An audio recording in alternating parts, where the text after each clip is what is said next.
Hello दोस्तों, GK GS वाला में आपका स्वागत है। तो हम आज लूसेंट का ऑब्जेक्टिव क्वेश्चन बायोलॉजी का लेने वाले हैं। इसमें लगभग 50 क्वेश्चन है और ये लूसेंट का ही 50 क्वेश्चन बायोलॉजी का फर्स्ट चैप्टर से लिया गया है। तो चले देखते हैं।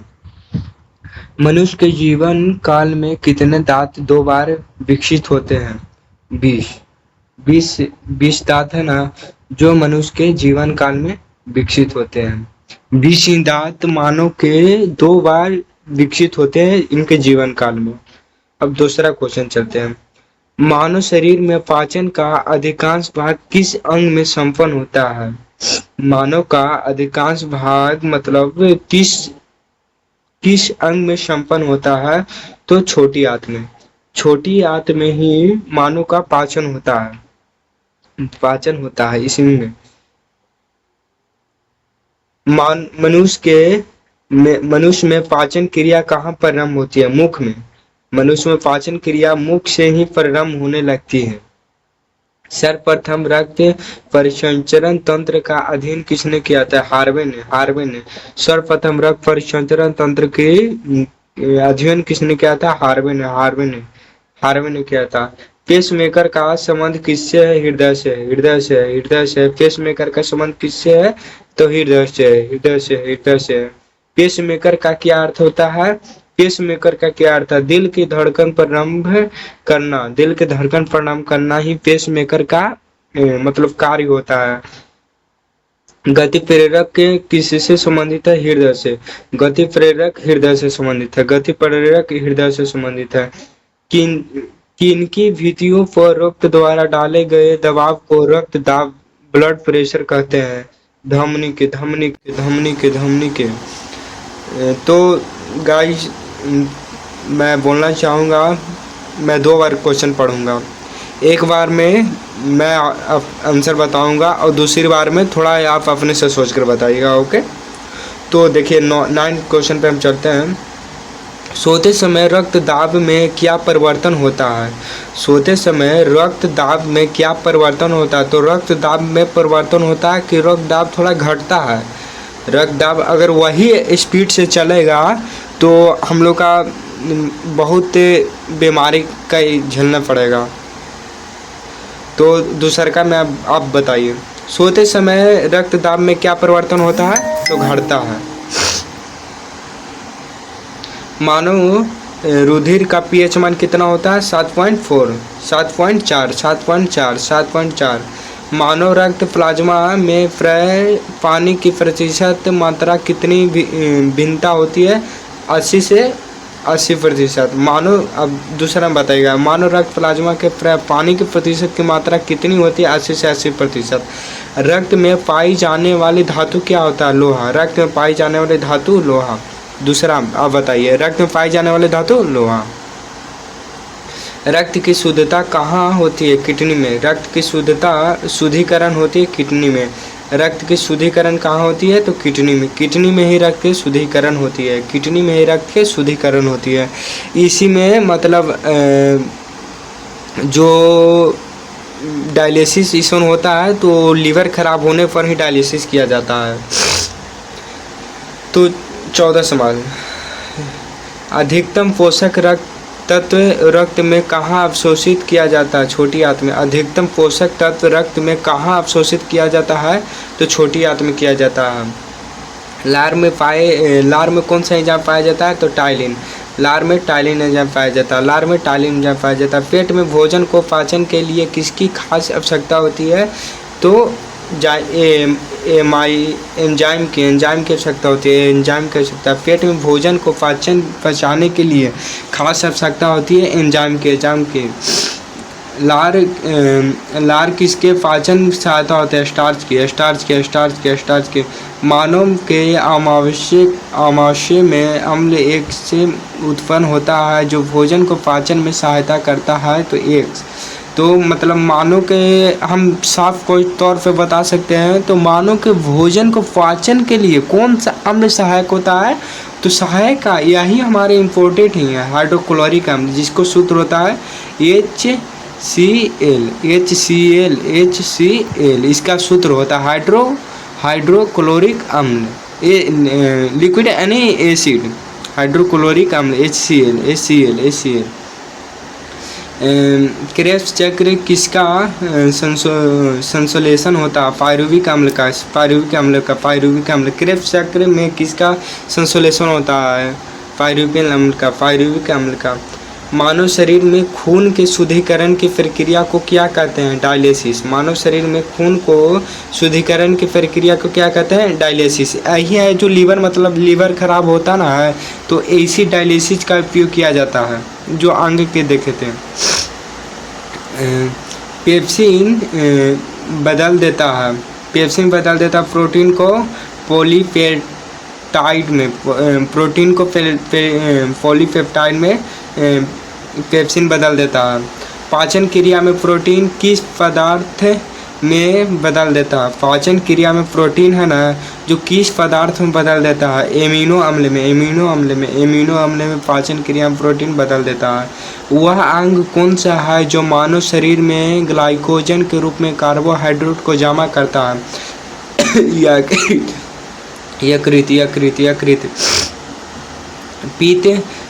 पित्त किसके द्वारा पैदा होता है? पित्त यकृत के द्वारा पैदा होता है। पित्त किसके द्वारा पैदा होता है? तो यकृत के द्वारा पैदा होता है। पित्त जमा होता है पित्ताशय में। पित्त जमा कहाँ होता है? पित्ताशय में। पित्त जमा होता है पित्ताशय में।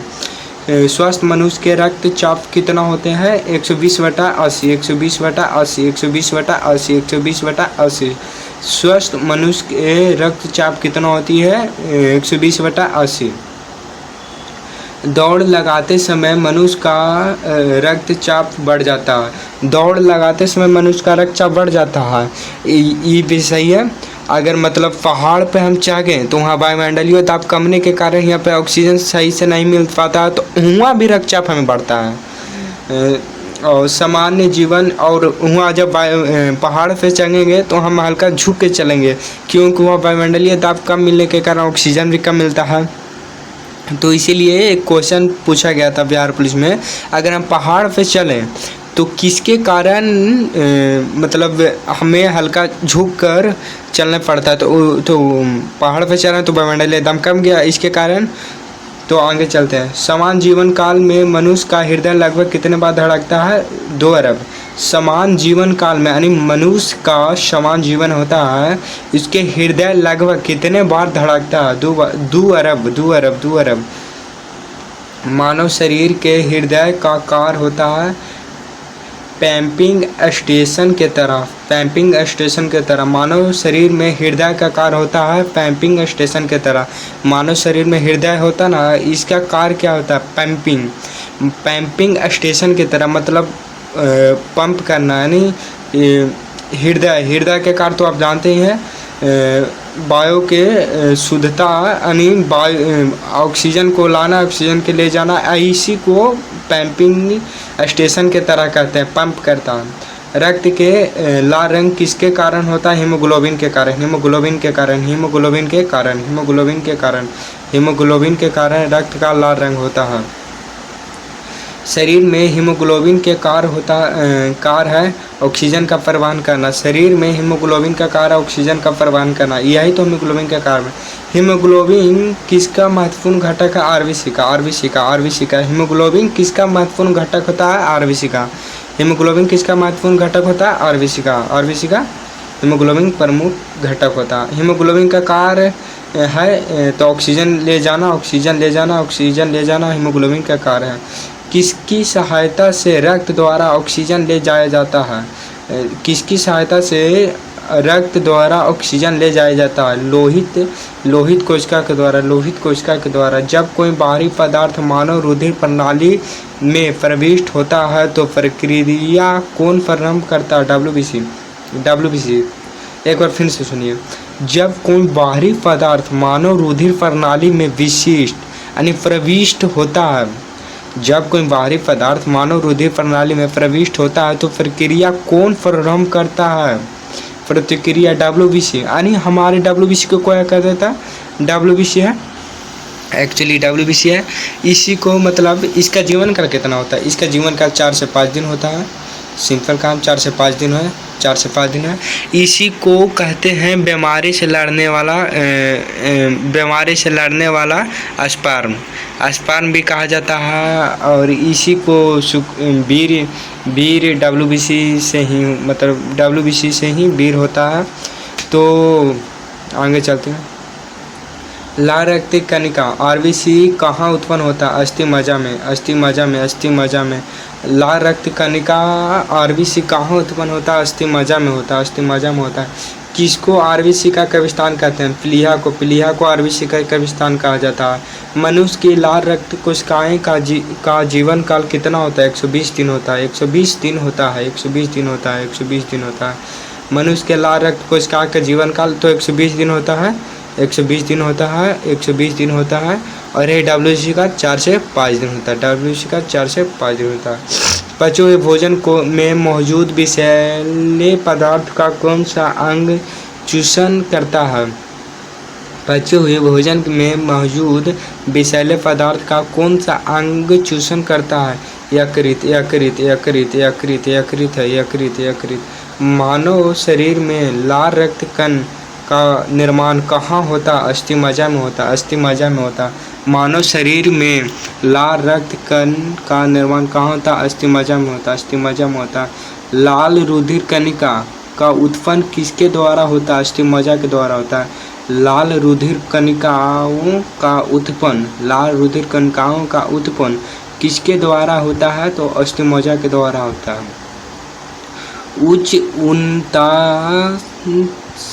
पर मानव शरीर में RBC की संख्या बढ़ती है, मतलब फिर से समझिए एक बार। उच्च उन्नतांश पर मानव शरीर में RBC की संख्या बढ़ती है। हानिकारक, हानिकारक, हानिकारक, हानिकारक। सफ़ेद रक्त WBC का मुख्य कार्य होता है, ये हम बताना जब चाह रहे थे, रोग प्रतिरोध क्षमता को धारण करना, आने वाली बीमारियों को मारना WBC का कार्य होता है। मनुष्य में मेरुदंड से कितनी जोड़ी तंत्रिकाएं होती है? 31 जोड़ी होते हैं। माने हम कह सकते हैं रीढ़ में कितनी जोड़ी हड्डियाँ पाई जाती है? तो 31 तो हड्डियाँ पाई जाती है। 31 मतलब फिर से समझिए थोड़ा सा। मनुष्य में मेरुदंड कितनी जोड़ी तंत्रिकाएं निकलती है? 31। प्रतिवर्ती क्रियाएं का नियंत्रण केंद्र है रज्जु,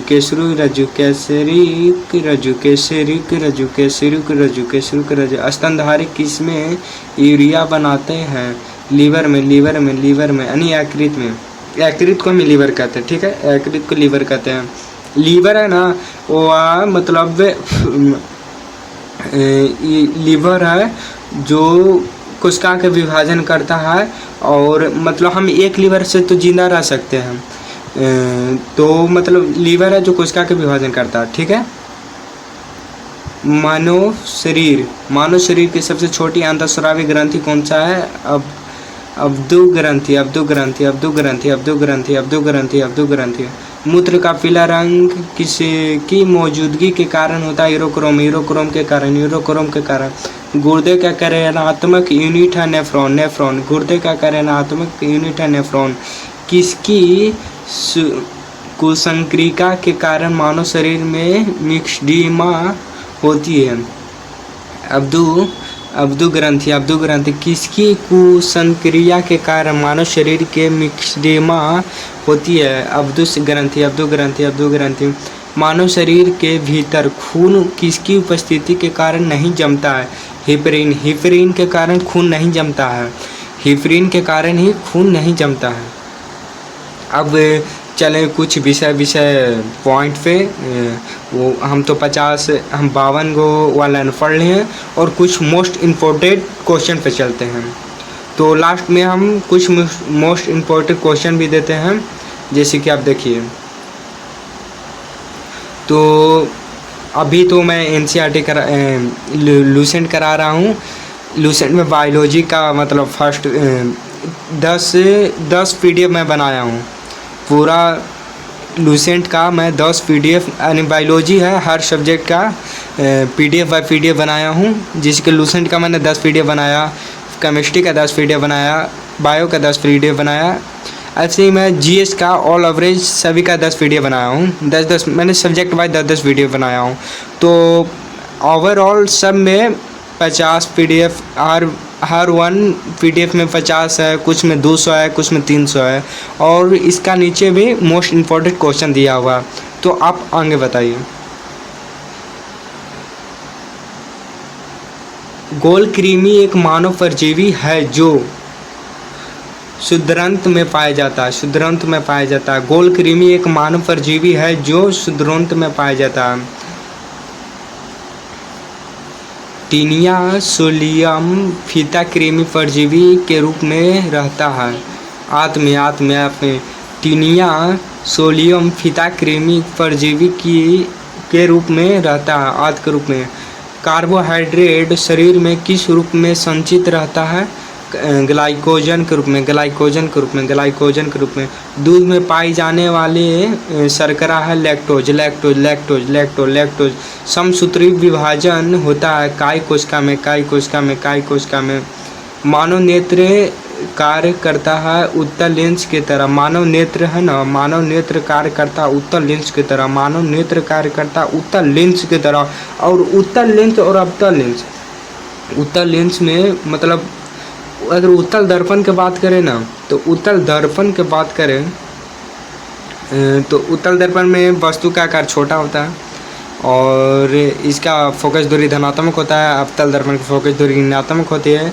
अगर उत्तल लेंस में गए तो इसका फोकस दूरी ऋणात्मक होगा। अवतल दर्पण, अवतल लेंस में कहें तो उसका फोकस दूरी धनात्मक होगा, यानी विपरीत कार्य करता है।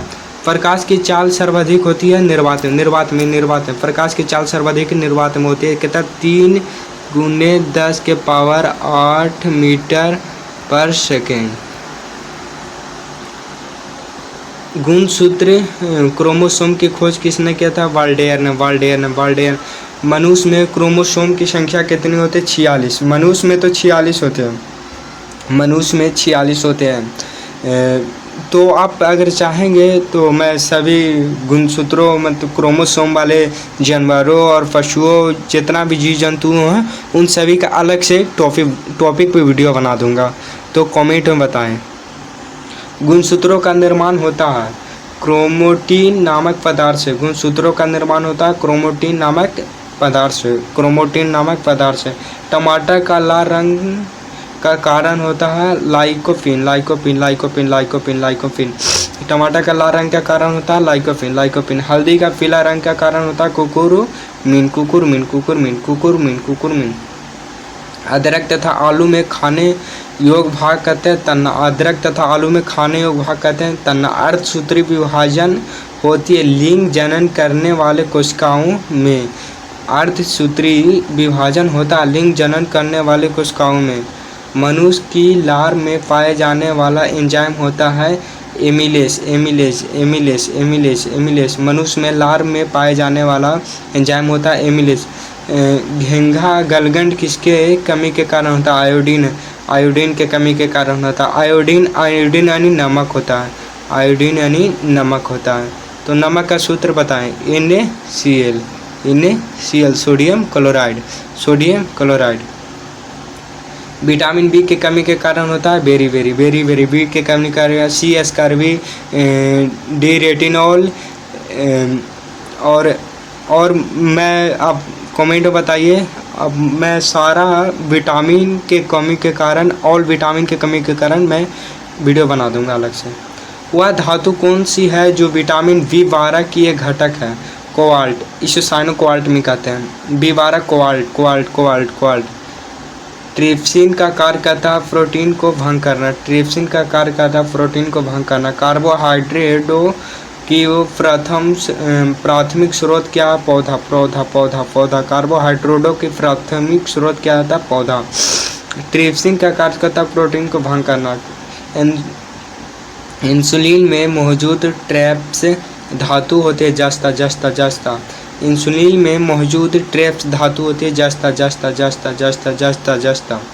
इंसुलिन में मौजूद ट्रैप्स धातु होती है जस्ता। स्कर्वी रोग किस अंग में होता है? चर्म में। स्कर्वी रोग किस अंग में होता है? चमड़ा में, चमड़ा में।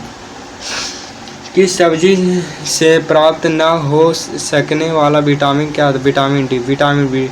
सिंपल बात है, सब्जी से प्राप्त नहीं होगा, ये सूर्य के प्रकाश से प्राप्त होगा। दूध को दही स्कंदित करने वाला एंजाइम का होता है? Rennin, rennin. दूध से दही में स्कंदित करने वाला रेनिन होता है, रेनिन होता है। और कमेंट में बताएं कि मतलब दही में कौन सा अम्ल पाया जाता है? एमाइलेज होता है प्रोटीन, एमाइलेज होता है प्रोटीन। डायस्टेज एमाइलेज होता है लार ग्रंथि। डायस्टेज एंजाइम का स्रोत होता है लार ग्रंथि। आंतरिक संक्रमण तत्व को कुल संख्या कितनी होती है? 29। आंतरिक संक्रमण तत्व की कुल संख्या कितनी? 29। आंतरिक संक्रमण तत्व की कुल संख्या कितनी होती है? 29 होती है।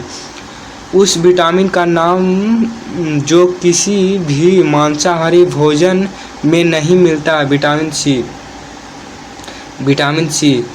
उस विटामिन का नाम बताइए जो किसी भी मांसाहारी भोजन से नहीं प्राप्त हो सकता। विटामिन सी, विटामिन सी है ना, केवल दूध में भी विटामिन सी पाया जाता है, दही में भी विटामिन सी, जिसे अस्कॉर्बिक अम्ल कहते हैं, सी। और इसे दूध में तो पाया जाता है, अगर इसको हम गर्म कर देंगे तो विटामिन सी ख़त्म हो जाएगा। आगे चलते हैं। वसा में घुलनशील विटामिन कौन सा होता है? Calciferol, carotene, tocopherol.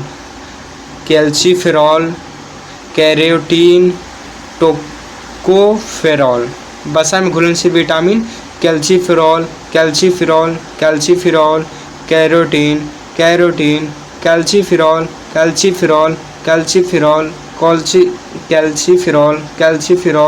Carotene,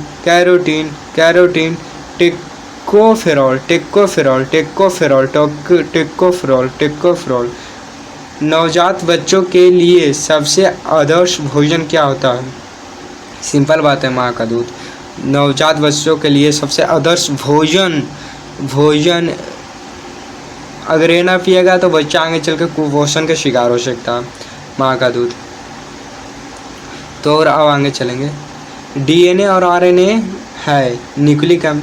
DNA और आरएनए में है न्यूक्लिक अम्ल।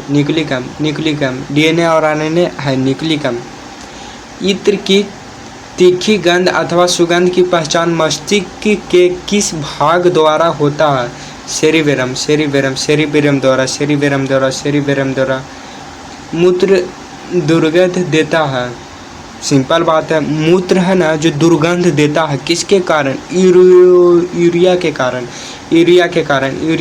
और कमेंट में बता यूरिया का सूत्र आप बताएं। यूरिया का सूत्र कमेंट में बता दीजिएगा। यूरिया अधिकतम मात्रा में पाया जाता है किसमें? मूत्र में यूरिया अधिकतम मात्रा में पाया जाता है, जिसलिए आप देखते हैं कि पूरा सरकारी भवन ढह गया है। किसके कारण? सब यूरिया के कारण ही होता है। पूरा जो पंचायत भवन, सरकारी भवन होता है, जो सब ढल रहता है, पीछे मुँह जाएंगे तो सब यूरिया के देन है। श्वसन क्रिया का निर्माण होता है ऊर्जा में। श्वसन क्रिया का निर्माण होता है ऊर्जा में। श्वसन का शर्करा होता है ऑक्सीजन। श्वसन का शर्करा होता है ऑक्सीकरण। श्वसन का शर्करा का होता है? श्वसन में शर्करा का होता है ऑक्सीकरण। अमाशय में भोजन का पाचन किस माध्यम से होता है? अम्लीय माध्यम से होता है। अमाशय ना, उसमें भोजन का पाचन किस माध्यम से होता है? तो अम्लीय माध्यम से होता है। यानी अंडाणु का निषेचन होता है फ्लोपियन ट्यूब में। एंटीबायोटिक एम्पिसिलिन प्राप्त होती है। एंटीबायोटिक 3 बार मैं क्वेश्चन पूछूंगा, ये VVI क्वेश्चन है, ठीक। मैंने एग्जाम दिया RFD ग्रुप डी, इसमें साइंस में पूछा गया था। तो सुनिए, एंटीबायोटिक एम्पिसिलिन प्राप्त होती है कहाँ? तो बैक्टीरिया में, बैक्टीरिया में, बैक्टीरिया में, बैक्टीरिया में, बैक्टीरिया में। एंटीबायोटिक के एम्पिसिलिन प्राप्त होती है बैक्टीरिया में, बैक्टीरिया में, बैक्टीरिया में, बैक्टीरिया में, बैक्टीरिया, बैक्टीरिया में। डिहाइड्रेशन से प्राय किस पदार्थ की कमी होती है? सोडियम क्लोराइड की, सोडियम क्लोराइड की, सोडियम क्लोराइड की, सोडियम क्लोराइड की, sodium chloride NaCl, NaCl, sodium chloride. Dehydration से प्राय किस पदार्थ की कमी होती है? Sodium chloride, sodium chloride. और आगे मैं लेक्चर लूसेंट का ही लूँगा, क्योंकि बिहार पुलिस जैसे आगामी के भर्तियों में लूसेंट से ही क्वेश्चन पूछता है। और मैं इसका तो अभी ऑब्जेक्टिव ले रहा हूँ, ऑब्जेक्टिव, और कुछ दिन में इसका मैं वन लाइनर थ्रो सब्जेक्टिव लूँगा, मतलब सब्जेक्टिव मैं करवाने वाला हूँ। ठीक है, तो चैनल को सब्सक्राइब करें और थोड़ा प्यार दिखाएं।